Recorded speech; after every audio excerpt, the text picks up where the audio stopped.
الحمدللہ رب العالمین والصلاة والسلام علی سید الانبیاء والمرسلین۔ الحمدللہ درس قرآن کی نشست نمبر 217 ہے۔ اس سے پہلے سورہ مریم کی آیت نمبر 40 تک درس دیا جا چکا ہے۔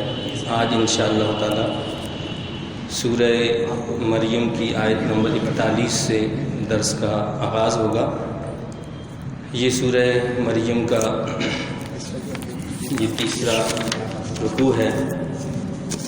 اس میں اللہ رب العزت کا ارشاد پاک ہے، اعوذ باللہ من الشیطان الرجیم، بسم اللہ الرحمن الرحیم، واذکر فی الکتاب ابراہیم انہ کان صدیقا نبیا،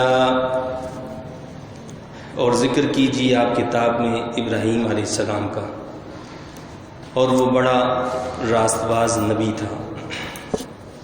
اس سے پہلے ہم حضرت سیدنا زکریا علیہ السلام کا تذکرہ پڑھ چکے ہیں، پھر حضرت سیدہ مریم علیہ السلام کا ذکر مبارک ہوا، حضرت عیسیٰ علیہ السلام کا جو ہے وہ ذکر ہوا، اور ان میں ایک خاص جو مناسبت ہے وہ یہ ہے کہ حضرت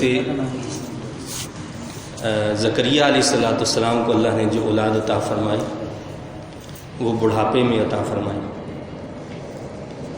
اب حضرت سیدنا ابراہیم علیہ السلام کا ذکر ہے، تو آپ کو بھی جو اولاد اللہ نے دی وہ بڑھاپے میں عطا فرمائی۔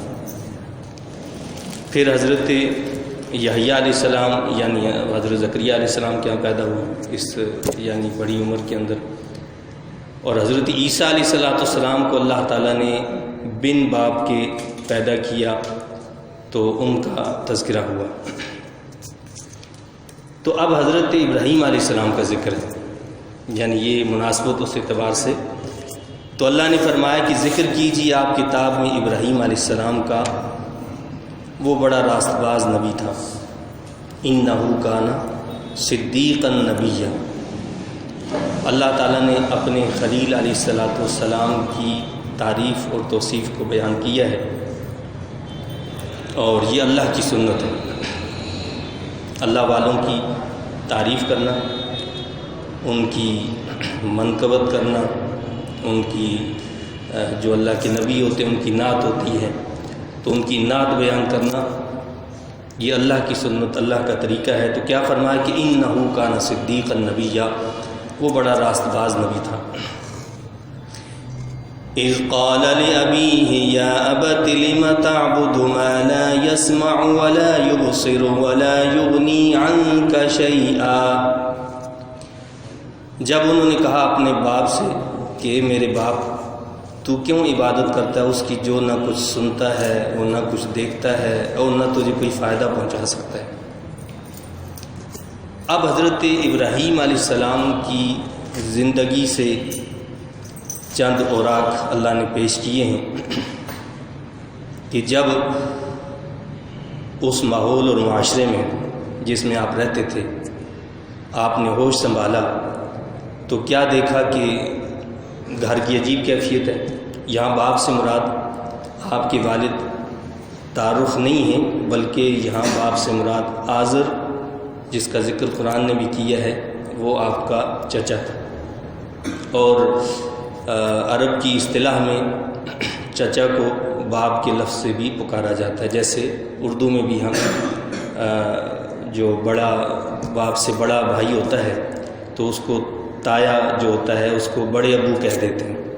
تو عرب کا بھی یہی اصطلاح تھی، ان کے ہاں بھی جو ہے جہاں حضرت ابراہیم علیہ السلام جو ہیں رہتے تھے تو وہ باپ ہی کہہ کر پکارا کرتے تھے، تو یہاں اسی عرب کی اصطلاح کے حوالے سے یہاں بتایا قرآن نے، کیونکہ سامنے مخاطب عرب تھے، تو فرمایا کہ اذ قال لأبیہ، جب انہوں نے کہا اپنے باپ سے کہ اے میرے باپ تو کیوں عبادت کرتا ہے اس کی جو نہ کچھ سنتا ہے اور نہ کچھ دیکھتا ہے اور نہ تجھے کوئی فائدہ پہنچا سکتا ہے۔ تو دیکھا کہ آزر جو آپ کا چچا تھا وہ بت نہ صرف یہ کہ بتوں کی پوجا کرتا تھا بلکہ بتوں کو بناتا تھا اور بتوں کو فروخت کیا کرتا تھا، تو یعنی یہ گڑھ تھا ایک بتوں کی پوجا کا۔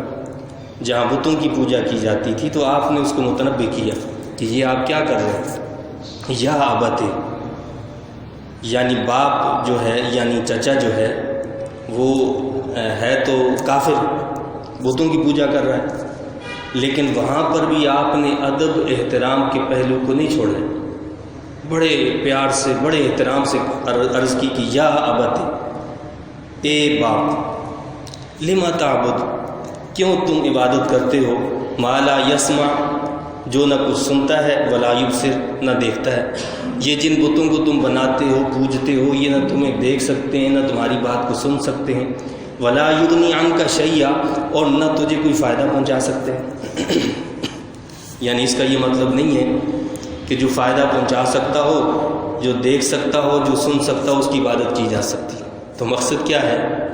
جب سننے والے، دیکھنے والے، ظاہری طور پر فائدہ پہنچانے والے لوگوں کی عبادت نہیں کی جا سکتی، تو یہ تو بالکل بے جان چیزیں ہیں جو نہ سن سکتی ہیں، نہ دیکھ سکتی ہیں، نہ تمہیں نفع پہنچا سکتی، تو بدرجہ اولا ان کی عبادت بھی جائز نہیں۔ عبادت تو صرف اللہ کی جا سکتی ہے، جو معبود ہے سب کا، جس نے تمام مخلوقات کو پیدا کیا ہے، جس نے نبیوں کو بھی پیدا کیا، جس نے اولیاء کرام کو بھی پیدا کیا، جس نے ساری کائنات کو پیدا کیا ہے، عبادت کا مستحق صرف وہی ہے۔ تو آپ نے فرمایا کہ ایسی چیز کی، ایسے بتوں کی پوجا آپ کیوں کرتے ہیں؟ یا ابت انی قد جاءنی من العلم ما لم یأتک فاتبعنی اہدک صراطا سویا۔ اے میرے باپ، بے شک آیا ہے میرے پاس وہ علم جو تیرے پاس نہیں آیا۔ یہ حضرت ابراہیم علیہ السلام اپنے اس چچا سے فرما رہے ہیں، اور یہاں پر بھی وہی خطاب کا انداز ہے، یا ابت، یعنی پیار بھرا انداز، احترام والا انداز، کوئی اس میں یعنی وہ انداز نہیں ہے کہ جس میں بد اخلاقی ہو، جس میں نعوذ باللہ کوئی بدتمیزی، ایسا انداز نہیں ہے، بلکہ پیار بھرا انداز ہے۔ فرماتے ہیں میرے باپ، بے شک آیا میرے پاس وہ علم جو تیرے پاس نہیں آیا۔ اس کا مطلب یہ ہے کہ صرف عمر میں بڑا ہو جانے سے آدمی بزرگ نہیں بن جاتا ہے، بلکہ علم ایک الگ چیز ہے۔ حضرت ابراہیم علیہ السلام نے کیا فرمایا کہ اللہ نے مجھے علم دیا ہے جو تمہیں نہیں ہے، جو علم تمہارے پاس نہیں آیا وہ میرے پاس آیا۔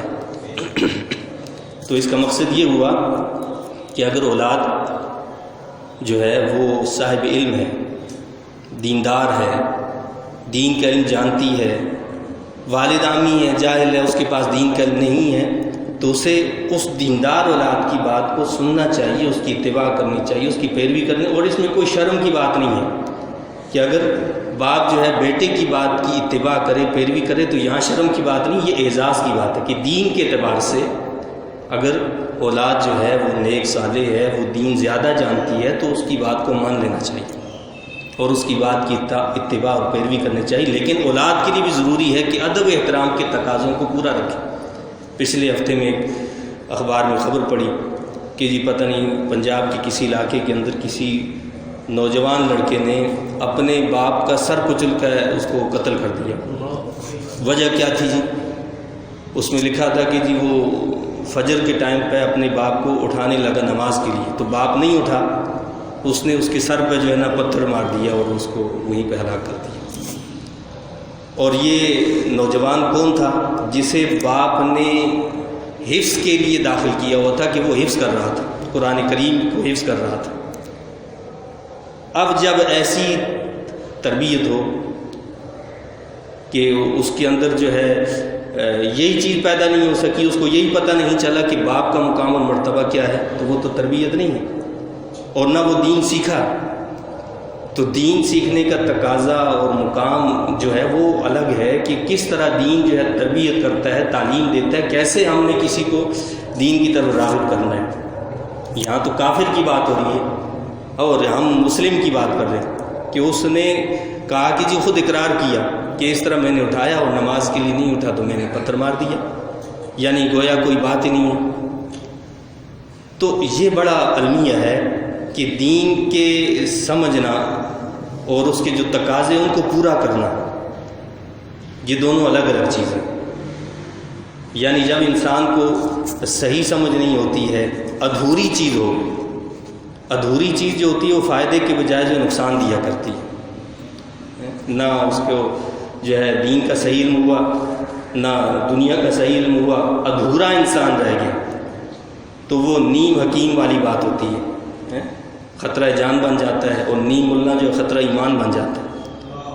تو اس حوالے سے علماء سے، اہل علم سے رابطہ رکھنا چاہیے، ان سے مسائل کو پوچھنا چاہیے۔ اور آج تو نیٹ کا دور ہے اور نئی نئی باتیں آتی ہیں، لوگ انہیں کو جو فالو کرنا لگ جاتے ہیں، ان کو پتہ نہیں ہے کہ اس بات کا آگے پیچھے سیاق و سباق کیا ہے، اس کے مفہوم کیا ہے۔ بس ایک چیز دیکھی سنی، اس کو بس فارورڈ کر دیا، یہ کر دیا وہ کر دیا، تو ایسا نہیں ہوا کرتا۔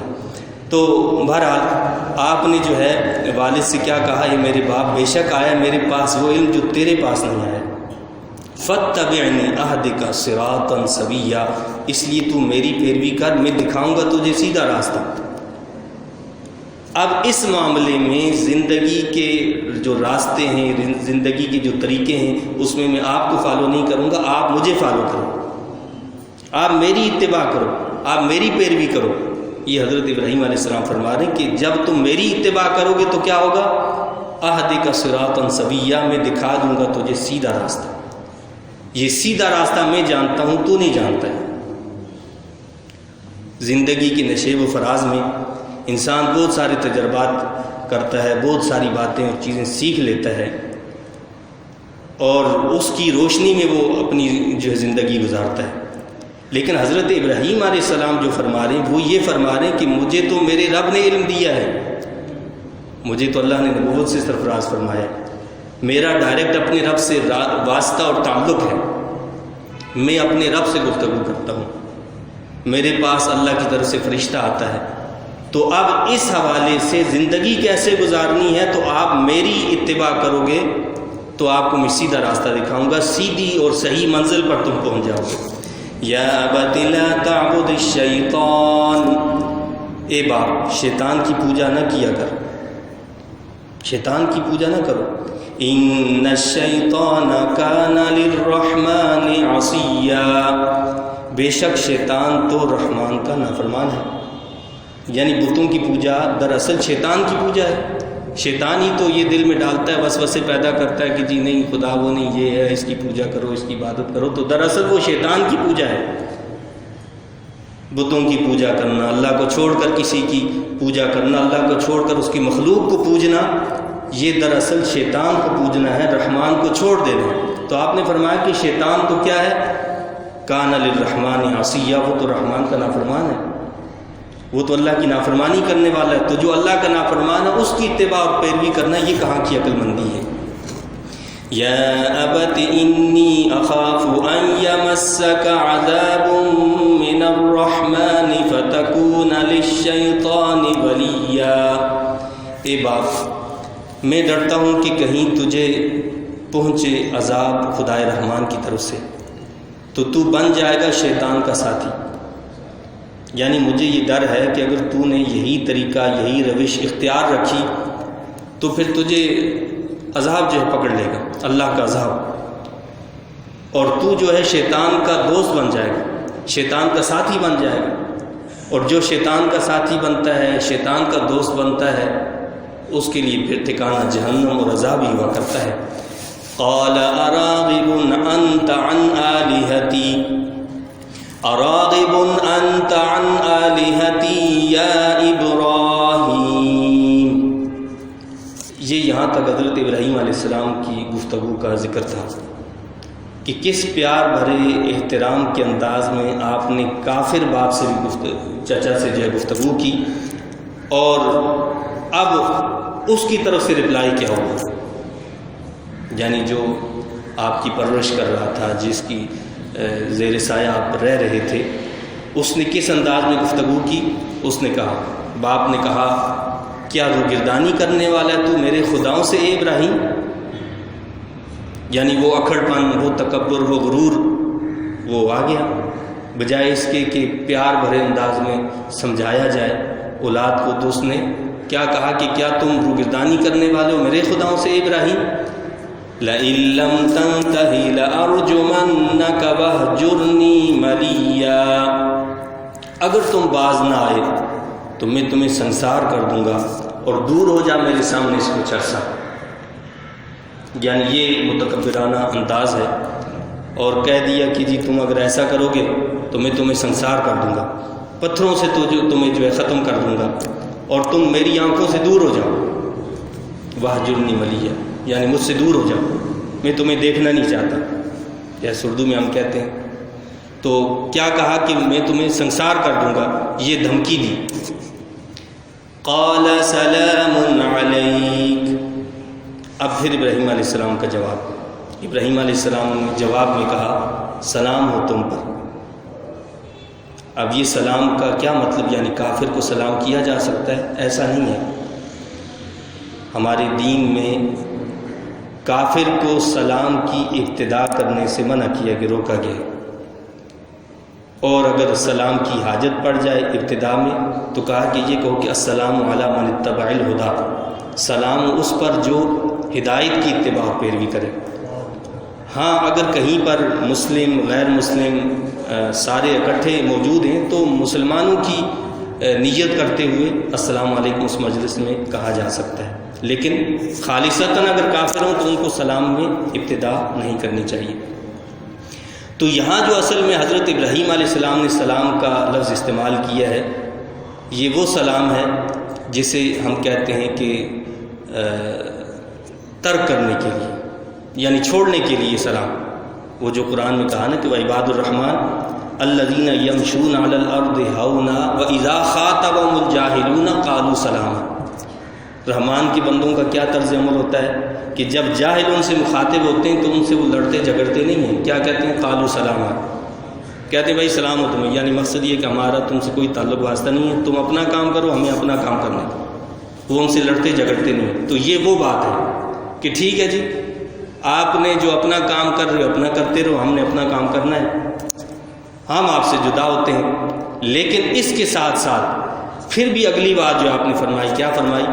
سأستغفر لك ربی، میں مغفرت طلب کروں گا تیرے لیے اپنے رب سے۔ یعنی آپ نے میرے ساتھ تو یہ سلوک کیا ہے، میں آپ کے ساتھ یہی سلوک نہیں کروں گا، اس کے باوجود میں مغفرت طلب کروں گا تیرے لیے اپنے رب سے۔ اب آیا کافر کے لیے جو ہے مغفرت طلب کی جا سکتی ہے، تو ہمارے دین میں ایسا کرنا بھی جائز نہیں ہے۔ اور یہ دراصل اس وقت تک کی بات ہے جب تک حضرت ابراہیم علیہ السلام یہ جانتے تھے کہ شاید اللہ تعالیٰ اس کو ہدایت عطا فرما دے، اور جب اللہ نے واضح کر دیا یعنی وہ اسی حالت میں مر گیا تو اللہ نے منع کر دیا کہ اس کے لیے دعا کرنا جائز نہیں ہے، کافر کے لیے دعائے مغفرت کرنا جائز نہیں ہے۔ اور یہاں طلب مغفرت کا مطلب بھی یہ ہوگا کہ زندگی میں یہ طلب کرنا کہ یا اللہ اس کو ہدایت عطا فرما دے، تاکہ وہ ہدایت اس کے لیے مغفرت کا ذریعہ اور سبب بن جائے۔ جو حضرت ابراہیم علیہ السلام نے کہا نا کہ سأستغفر لك ربی، میں تیرے لیے مغفرت طلب کروں گا اپنے رب سے، تو مقصد یہ ہے کہ میں طلب کرتا رہوں گا اللہ تعالیٰ سے کہ اللہ تجھے ہدایت دے دے، اور وہ ہدایت تیری بخشش کا ذریعہ بن جائے۔ اور ایسا کیوں کروں گا؟ اِنَّهُ كَانَ بِي حَفِيًّا، بے شک وہ مجھ پر بے حد مہربان ہے، میرا رب مجھ پر بے حد مہربان ہے۔ حضرت ابراہیم علیہ السلام کس انداز میں اور واضح الفاظ میں کہہ رہے ہیں کہ میرا رب مجھ پر بے حد مہربان ہے، میں اس سے تیرے لیے ہدایت طلب کرتا رہوں گا۔ وَأَعْتَزِلُكُمْ وَمَا تَدْعُونَ مِن دُونِ اللَّهِ وَأَدْعُو رَبِّي، اور میں الگ ہو جاؤں گا تم سے اور ان سے بھی جن کی تم عبادت کرتے ہو اللہ تعالیٰ کو چھوڑ کر، اور میں اپنے رب کی عبادت کروں گا۔ میں نے تمہارے ساتھ نہیں رہنا ہے، اور اس ماحول میں بھی نہیں رہنا ہے جس میں بتوں کی پوجا کی جاتی ہے، اور میں تو اپنے رب کی عبادت کروں گا، میں ان بتوں کی پوجا نہیں کروں گا۔ یہ حضرت ابراہیم علیہ السلام کا ارشاد ہے، اور یہ اسی پر آپ کا پریکٹیکل ہے کہ آپ نے اس وطن کو چھوڑ دیا، اس ملک کو چھوڑ دیا، اس شہر کو چھوڑ دیا، اور اللہ کے لیے وہاں سے ہجرت کی اور شام تشریف لے آئے۔ تو کہا میں اس ماحول میں نہیں رہوں گا، یعنی اس کا کیا مطلب ہے کہ ماحول کا انسان پر بڑا اثر ہوتا ہے. جس ماحول میں، جس سوسائٹی میں، جس جگہ پر آپ رہیں گے اس کا اثر ہوگا. اب وہ اچھی سوسائٹی ہے، نیک سوسائٹی ہے تو اچھا اثر ہوگا، بری سوسائٹی ہے تو برا اثر ہوگا. نیک لوگ رہتے ہیں اور نیک تربیت کا انداز ہے تو اچھا اثر ہے، برے لوگ رہتے ہیں تو ان کا اثر ہوگا.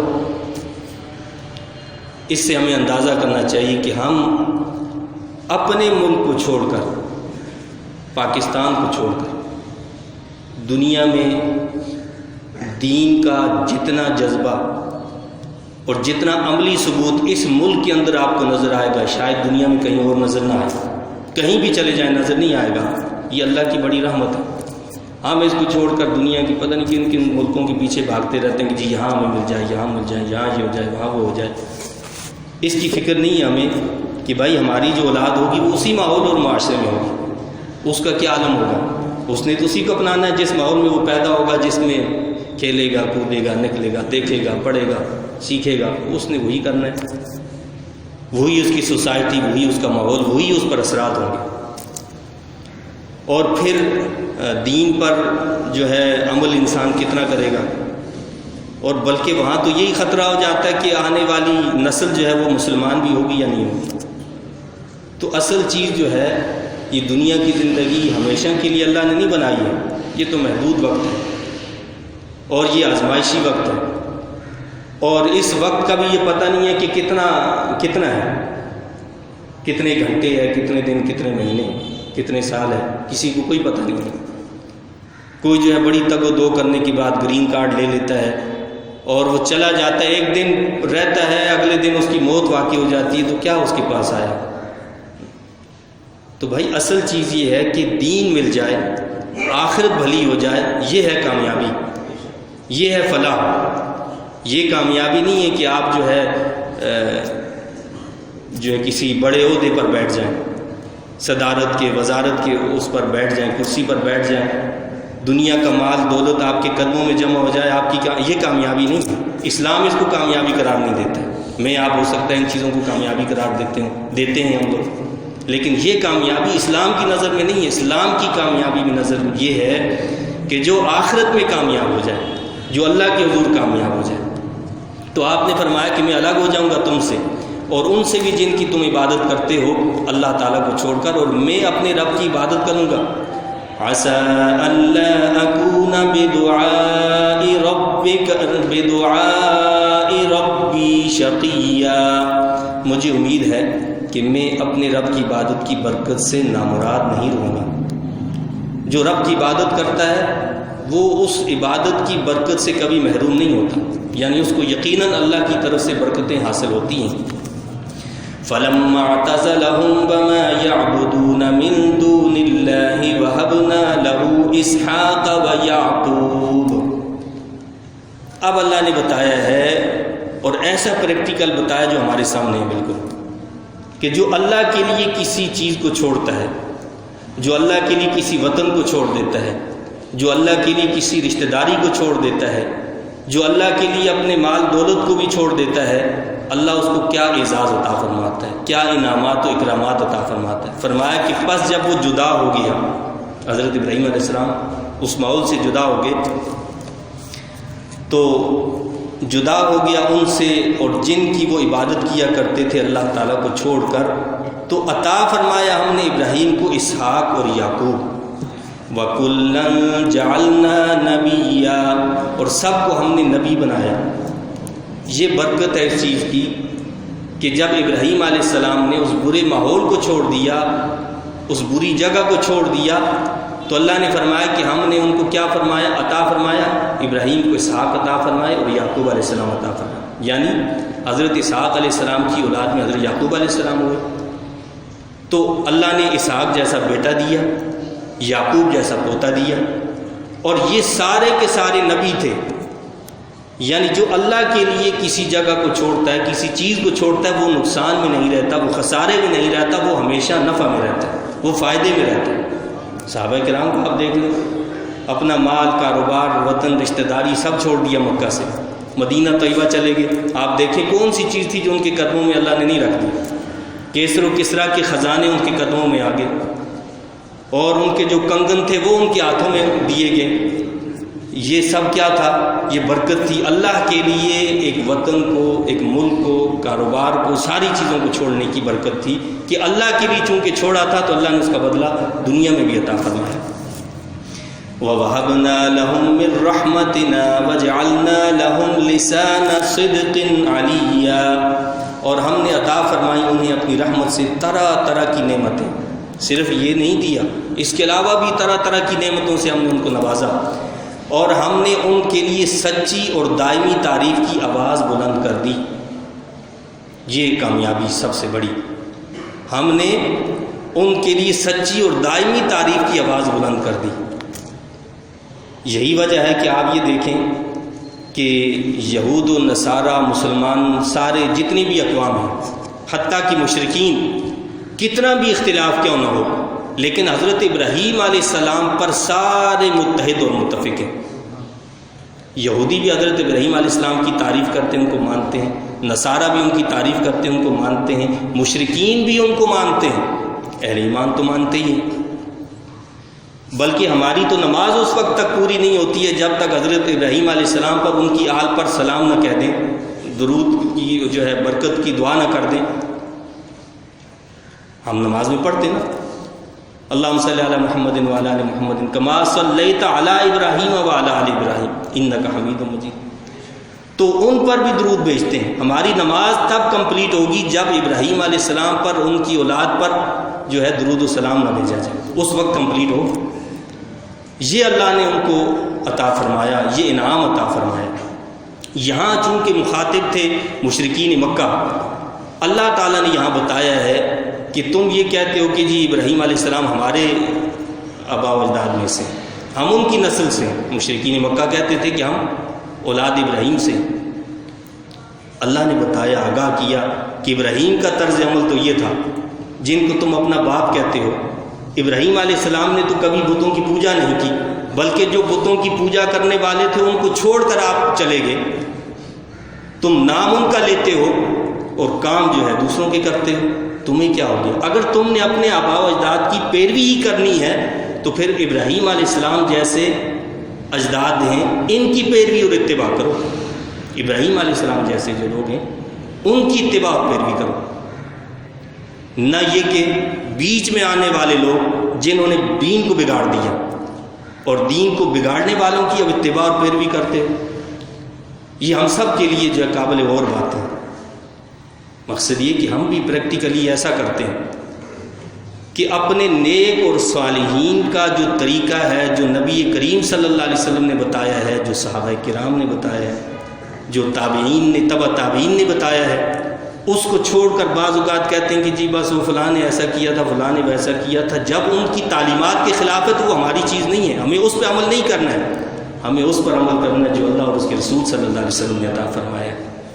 تو یہاں آخر میں کیا پھر فرمایا اللہ نے کہ وَجْعَلْنَا لَهُمْ لِسَانَ صِدْقٍ عَلِيًّا، ہم نے ان کے لیے سچی اور دائمی تعریف کی آواز بلند کر دی۔ یہاں پر صدق کا لفظ استعمال ہوا، اور اس رکوع کی پہلی آیت کے اندر بھی اللہ نے سیدنا ابراہیم علیہ السلام کے لیے کیا فرمایا؟ إِنَّهُ كَانَ صِدِّيقًا نَبِيًّا، بے شک وہ بڑا راست باز نبی تھا۔ صدیق کا مطلب کیا ہوتا ہے؟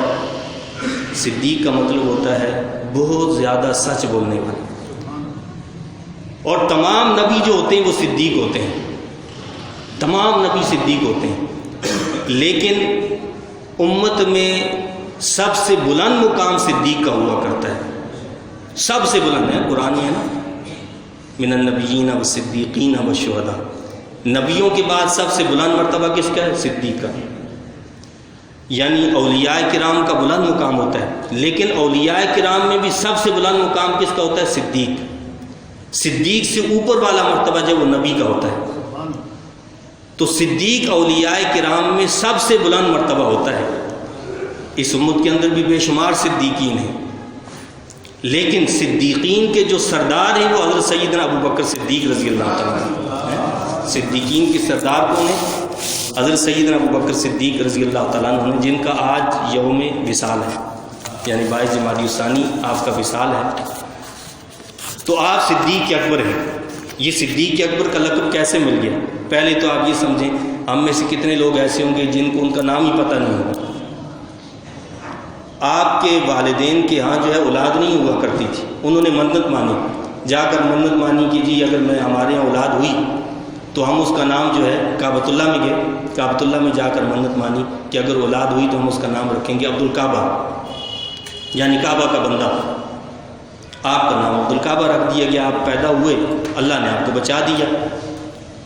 یہ وہ اولاد تھی جو بچی ہوئی تھی. اور اسی جاہلیت کے اندر ہی آپ کو عتیق کا لقب بھی مل گیا تھا. عتیق کا مطلب ہوتا ہے آزاد کیا ہوا، چھوڑا ہوا. تو مقصد یہ ہے کہ اس کو مرنے سے بچا لیا گیا، اس لیے عتیق کہا کرتے تھے. جب آپ نے اسلام قبول کیا تو اللہ کے نبی صلی اللہ علیہ وسلم نے آپ کا نام عبدالکعبہ سے عبداللہ رکھ دیا کہ عبدالکعبہ نہیں ہو، عبداللہ ہو. کعبہ کا کوئی بندہ نہیں ہوتا، اللہ کا بندہ ہوا کرتا ہے. تو آپ کا نام عبداللہ ہے، آپ کا نام عبداللہ ہے. اور صدیق جو ہے وہ آپ کا لقب ہے، یعنی صدیق اور عتیق یہ آپ کے القابات ہیں. کنیت جو ہے وہ ابو بکر ہے. تو آپ کو صدیق کب قرار دیا گیا؟ جب نبی کریم صلی اللہ علیہ وسلم نے معراج فرمائی، معراج سے واپس آئے اور آپ نے فرمایا کہ میں نے اس طرح راتوں رات یہ سیر کی اور یہ واقعہ سارا بیان کیا. تو کفار نے انکار کر دیا، مشرکین نے انکار کر دیا. اور اسی طرح دوڑے ہوئے آئے حضرت سیدنا ابو بکر صدیق رضی اللہ تعالیٰ عنہ کے پاس کہ جن کو تم اپنا نبی مانتے ہو وہ تو یہ ایسی ایسی باتیں کرتے ہیں. کہا کہ اچھا یہ محمد رسول اللہ صلی اللہ علیہ وسلم نے یہ الفاظ کہے؟ تو کہنے لگے کہ ہم. انہوں نے تو اس لیے کہا سنایا کہ جی چلو آج یہ بھی انکار کر دیں گے. کہا کہ اگر محمد عربی صلی اللہ علیہ وسلم نے ایسا فرمایا تو یہ بالکل سچ فرمایا. صدیق اسے کہتے ہیں جس کے قول اور فعل میں کوئی تضاد نہ ہو، جس کے عمل اور عقیدے میں کوئی تضاد نہ ہو، جس کے عقیدے میں کوئی تزلزل نہ ہو، جس کے عقیدے میں کوئی شک شبہ نہ ہو، جس کے عقیدے میں کوئی یعنی شک کی گنجائش ہی نہ ہو، وہ صدیق ہوتا تھا. یہ مرتبہ اور یہ مقام اللہ نے سیدنا ابو بکر صدیق رضی اللہ تعالیٰ کو عطا فرمایا. آپ نبی کریم صلی اللہ علیہ وسلم کے پڑوسی بھی تھے، ساتھی بھی تھے، آپ کے ساتھ ہی اٹھنا بیٹھنا بھی تھا. اللہ نے جب نبی کریم صلی اللہ علیہ وسلم نے اعلان جو ہے نبوت فرمایا تو اللہ نے آپ کو توفیق دی کہ مردوں میں سب سے پہلے اسلام قبول کرنے والے سیدنا ابو بکر صدیق رضی اللہ تعالیٰ. اور زندگی بھر پھر نبی کریم صلی اللہ علیہ وسلم کا ساتھ کبھی نہیں چھوڑا. جنگ ہو، امن ہو، کبھی ساتھ نہیں چھوڑا. حتیٰ کہ ہجرت کے موقع پر اللہ کے نبی صلی اللہ علیہ وسلم نے سارے صحابہ کرام کو پہلے بھیج دیا یا کچھ پیچھے رہ گئے. اس وقت بھی اگر آپ کے ساتھ کوئی تھا تو وہ سیدنا صدیق اکبر رضی اللہ تعالیٰ تھا. اور آپ نے نبی کریم صلی اللہ علیہ وسلم نے خاص طور پر سیدنا ابو بکر صدیق رضی اللہ تعالیٰ کو روک رکھا تھا کہ تم نے نہیں جانا. اور پھر اس سفر میں کیا ہوا کہ اللہ کے نبی صلی اللہ علیہ وسلم کو اپنے کندھوں پر اٹھایا حضرت سیدنا ابو بکر صدیق رضی اللہ تعالیٰ. راستہ دشوار تھا تو سیدنا صدیق اکبر رضی اللہ تعالیٰ نے اپنے کندھے پر نبی کریم صلی اللہ علیہ وسلم کو اٹھا کر وہ راستہ جو کراس کروایا. اور پھر جس غار میں، غار ثور میں پہنچے تو وہاں پہلے اس کی صفائی کی. اپنا جتنا بھی مال تھا، پیسہ تھا، دولت تھی، یعنی مقصد یہ ہے کہ جو ساتھ لی جا سکتی تھی وہ ساری آپ نے لے لی. آپ کے والد جو تھے وہ نابینا ہو گئے تھے اس وقت. تو جب والد کو پتہ چلا، اس وقت تک اسلام قبول نہیں کیا تھا والد نے، تو ان کو بڑا افسوس ہوا کہ جی یہ چلا گئے اور یہ ہوا اور وہ ہوا، ہمارے لیے کچھ نہیں چھوڑا ہوگا. تو حضرت سیدنا صدیق اکبر رضی اللہ تعالیٰ عنہ کی صاحبزادی حضرت اسماء رضی اللہ تعالیٰ عنہ نے دیکھا تو کچھ بھی نہیں تھا. گھر میں جو مخصوص جگہ ہوتی تھی جہاں پر یعنی مال وغیرہ رکھا جاتا تھا، دینار درہم رکھے جاتے تھے، جا کر دیکھا تو وہاں کچھ بھی نہیں تھا. تو انہوں نے کیا کیا کہ پتھر رکھ دیا وہاں، اس کے اوپر کپڑا لپیٹ دیا. اور والد جو تھے یعنی حضرت ابو بکر صدیق رضی اللہ تعالیٰ عنہ کے، وہ تو نابینا تھے تو ان کو ہاتھ لے جا کر وہاں دکھا دیا. کہا کہ نہیں بہت سارا مال ہے. مال نہیں تھا. بیٹی نے حضرت اسماء رضی اللہ تعالیٰ عنہ نے کیا فرمایا کہ نہیں آپ والد جو ہے نا بہت سارا مال چھوڑ کر گئے. کہا کہ چلو آپ کوئی فکر نہیں ہے. تو آپ کے والد گرامی جو ہیں وہ فتح مکہ کے موقع پر انہوں نے اسلام قبول کیا. تو بہرحال جب سیدنا صدیق اکبر رضی اللہ تعالیٰ عنہ غار ثور پر پہنچے تو پہلے جا کر اس کی صفائی کی. سوراخ جتنے تھے وہ بند کیے، ایک سوراخ رہ گیا تو وہاں پر اپنا آپ نے پاؤں رکھ دیا. اور پھر نبی کریم صلی اللہ علیہ وسلم کو اندر آنے کی دعوت دی. نبی پاک صلی اللہ علیہ وسلم تشریف لائے، آپ کے گود میں جو ہے اللہ کے نبی صلی اللہ علیہ وسلم سر انور رکھا اور آرام کیا۔ اسی دوران جو ہے سانپ نے آپ کو ڈسا، لیکن آپ نے ذرا بھی جنبش حرکت نہیں آنے دی اپنے جسم کے اندر کہ اللہ کے نبی صلی اللہ علیہ وسلم کے آرام میں خلل نہ آ جائے، حتیٰ یہ کہ اس درد سے تکلیف سے آپ کی آنکھوں سے آنسو بہہ گئے جو آپ صلی اللہ علیہ وسلم پر ٹپکے۔ تو آپ نے پوچھا اے صدیق کیا بات ہے؟ تو عرض کی کہ یا رسول اللہ صلی اللہ علیہ وسلم اس طرح مجھے سانپ نے ڈس لی ہے۔ تو اللہ کے نبی صلی اللہ علیہ وسلم نے لعاب دھن لگایا، آپ ٹھیک ہو گئے، اللہ کے نبی صلی اللہ علیہ وسلم کے لعاب دھن سے ٹھیک ہو گئے۔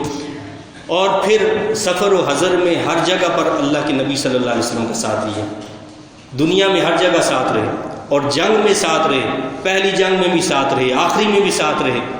اور غزوہ بدر جو پہلا غزوہ ہوا تو اس میں تو یہ عالم تھا کہ ایک طرف آپ تھے، دوسری طرف آپ کی اولاد تھی، یعنی مسلمانوں کی طرف سے لڑنے والے سیدنا صدیق اکبر رضی اللہ تعالیٰ عنہ تھے، اور آپ کا ایک بیٹا جو تھا اس نے ابھی اسلام قبول نہیں کیا تھا، وہ کافروں میں سے تھا، وہ کافروں کی طرف سے لڑ رہا تھا۔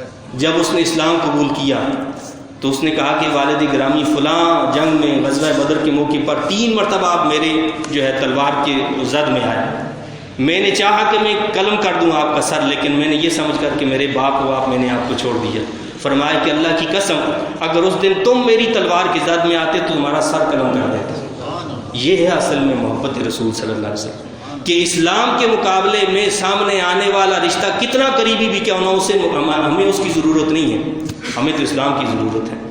اور پھر جب آپ کا وصال ہوا تو اس وقت بھی آپ نے یہ وصیت کی کہ مجھے محبوب کے ساتھ رکھا جائے۔ نبی کریم صلی اللہ علیہ وسلم کے پہلو میں آپ کی تدفین ہوئی، یعنی روضہ رسول صلی اللہ علیہ وسلم میں آپ دوسرے ہیں، ثانی اثنین، جس طرح غار میں دوسرے آپ تھے، مزار میں بھی دوسرے آپ ہی ہیں، مزار میں بھی دوسرے آپ ہی ہیں۔ ایک مرتبہ نہیں بارہا نبی کریم صلی اللہ علیہ وسلم نے آپ کو جنت کی خوشخبری سنائی۔ وصال کے وقت آپ نے سیدہ ام المؤمنین عائشہ صدیقہ رضی اللہ تعالیٰ عنہا سے یہ وصیت فرمایا کہ تجہیز تکفین کے سلسلے میں جو ہے جو مجھ پر چادر موجود ہو، جو کپڑے میں پہنا ہوا ہوں، انہی میں مجھے کفنا دینا۔ فرمانے لگے پرانے کپڑوں میں کفنا دینا جو میں پہنے ہوا ہوں گا، نئے کپڑے پہننے کے مستحق زندہ لوگ زیادہ ہیں، یا نئے کپڑے کے مستحق زندہ لوگ زیادہ ہیں، ان کو پہناؤ، ہمیں ضرورت نہیں ہے اس کی۔ یہ بڑی اہم وصیت ہے، ہمیں غور کرنا چاہیے کہ اس میں کتنا آپ نے ہمارے لیے سبق رکھا ہے کہ مرنے کے بعد جو ہوتا ہے ان کے لیے تو تحفہ طائف کیا ہوتے ہیں، جو نیکیاں ہوں گی، جو اعمال صالحہ ہوں گے، جو ان کے اس ایصال ثواب کیا جائے گا، جو ان کی تعلیمات پر عمل کیا جائے گا، اس کا ثواب ان کو ملتا رہے گا۔ لیکن یہ نئے کپڑے، یہ نئی چیزیں، یہ فلانی چیزیں، ان کو ان پر خرچ کرنے کے بجائے زندہ لوگ جو ان پر خرچ کرو گے، ان کی نیت سے کرو گے تو اور زیادہ ثواب ملے گا۔ یعنی جو کپڑے ان کو پہنا رہے ہو، جو چیزیں ان پر ڈال رہے ہو، ان کے بجائے یہ کسی مستحق کو دے دو، اس کا ثواب ان کو پہنچا دو، تو جب تک وہ اس کو استعمال کرتا رہے گا ثواب ملتا رہے گا۔ تو اللہ تعالیٰ مجھے آپ ہم سب کو ان تعلیمات پر عمل کی توفیق عطا فرمائے، آمین۔ وآخر دعوانا الحمدللہ۔